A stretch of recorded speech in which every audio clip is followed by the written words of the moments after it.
लगेगी आग तो आएंगे कई घर जद में, यहाँ पे सिर्फ हमारा मकान थोड़ी है। मशहूर शायर राहत इंदौरी का ये शेर आज E20 पेट्रोल पर उठ रहे सवालों पर बिल्कुल सटीक बैठता है। सरकार कहती है कि E20 भारत का भविष्य है, लेकिन अगर यही भविष्य आपकी गाड़ी के इंजन की उम्र कम कर दे, जिस सरकारी एजेंसी ने एथेनॉल ब्लेंडिंग को मंजूरी दी, उसी की एक रिपोर्ट अब बड़े सवाल खड़े कर रही है। क्या करोड़ों लोगों की गाड़ियां बिना पूरी तैयारी के एक बड़े प्रयोग का हिस्सा बन गई हैं? आज हर दावा, हर रिपोर्ट, सरकार का पक्ष और पूरा सच इस रिपोर्ट में।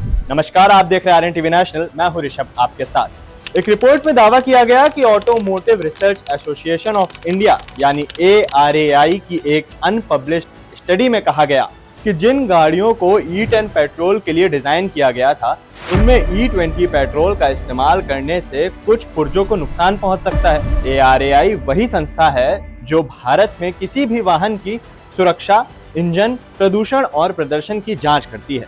मंत्रालय के साथ मिलकर काम करने वाली यह संस्था नए वाहनों का सर्टिफिकेशन भी देती है। यानी सवाल सिर्फ किसी सोशल मीडिया पोस्ट का नहीं, बल्कि उसी तकनीकी संस्था की रिपोर्ट का है जिसने एथेनॉल ब्लेंडिंग को वैज्ञानिक आधार देने में अहम भूमिका निभाई।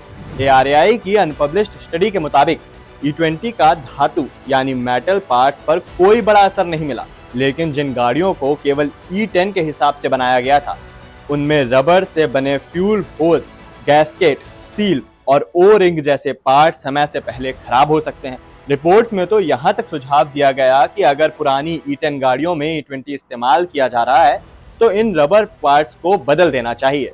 यह सिर्फ अनुमान नहीं था। करीब 489 घंटे तक इंजन की ड्यूरेबिलिटी टेस्टिंग की गई और इसी दौरान एक BS6 इंजन में एग्जॉस्ट वाल्व फेल होने का मामला भी सामने आया। हालांकि दूसरी तरफ 3 टू व्हीलर कंपनियों ने अपनी टेस्टिंग में E20 को सुरक्षित बताया। यानी हर इंजन पर असर एक जैसा नहीं है। भारत में गाड़ी खरीदते समय सबसे पहला सवाल होता है, माइलेज कितना देती है। यही वजह है कि E20 को लेकर सबसे बड़ी चिंता भी माइलेज की है। कई स्वतंत्र रिपोर्टों में दावा किया गया कि इथेनॉल की कम कैलिफोरिक वैल्यू के कारण माइलेज में बड़ी गिरावट देखी गई है। कुछ रिपोर्ट्स में 30% तक कमी की बात करती है, जबकि वाहन कंपनियों का दावा है कि यह गिरावट सिर्फ 3 से 6% तक सीमित है। पुरानी गाड़ियों में दूसरी शिकायतें हैं, सर्दियों में स्टार्टिंग की दिक्कत, तीसरी रबर पोर्ट्स के जल्दी खराब होने की आशंका। असल वजह यह है कि एथेनॉल पेट्रोल की तुलना में कम ऊर्जा देता है और पानी को अपनी ओर खींचता यानी हाइड्रोस्कोपिक भी होता है। हालांकि सरकार का कहना है कि सोशल मीडिया पर वायरल होने वाले ज्यादातर वीडियो बिना वैज्ञानिक प्रमाण के हैं। सबसे बड़ा सवाल यही खड़ा होता है कि ARAI की जो रिपोर्ट सार्वजनिक है, उसमें 8 तरह की धातुएं, 6 तरह के रबर और 4 तरह के प्लास्टिक पार्ट्स को E20 में टेस्ट किया गया। उस रिपोर्ट में धातुओं पर असर बेहद मामूली बताया गया, लेकिन कुछ रबर पार्ट्स का प्रदर्शन तो बेहतर भी पाया गया। लेकिन वही संस्था अपनी कथित अनपब्लिश्ड स्टडी में रबर पार्ट्स को नुकसान भी बात कर रही है। यहीं से विवाद शुरू होता है। क्या दोनों रिपोर्ट्स अलग परिस्थितियों में हुई? क्या दोनों के निष्कर्ष अलग हैं या फिर पूरी तस्वीर अभी सामने आनी बाकी है? इन सवालों का स्पष्ट जवाब अभी तक जनता को नहीं मिला। सरकार का तर्क बिल्कुल अलग है।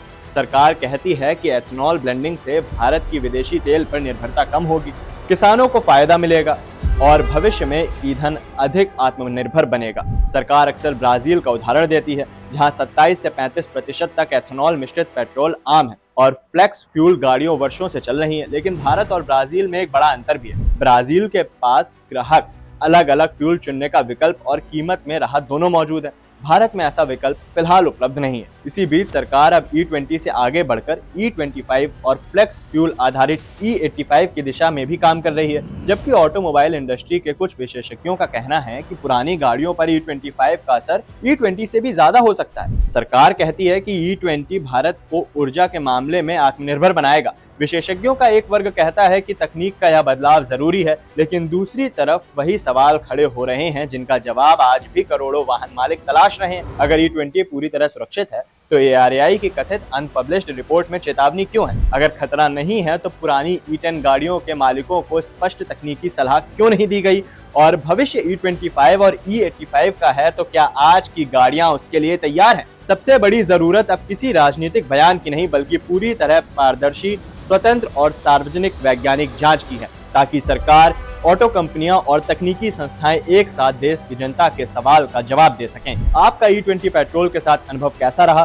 क्या आपको माइलेज, इंजन या पार्ट्स में कोई बदलाव महसूस हुआ? आपकी राय कमेंट सेक्शन में जरूर बताइएगा। फिलहाल के लिए इतना ही। मैं हूं ऋषभ, आप देख रहे थे आर्यन टीवी नेशनल।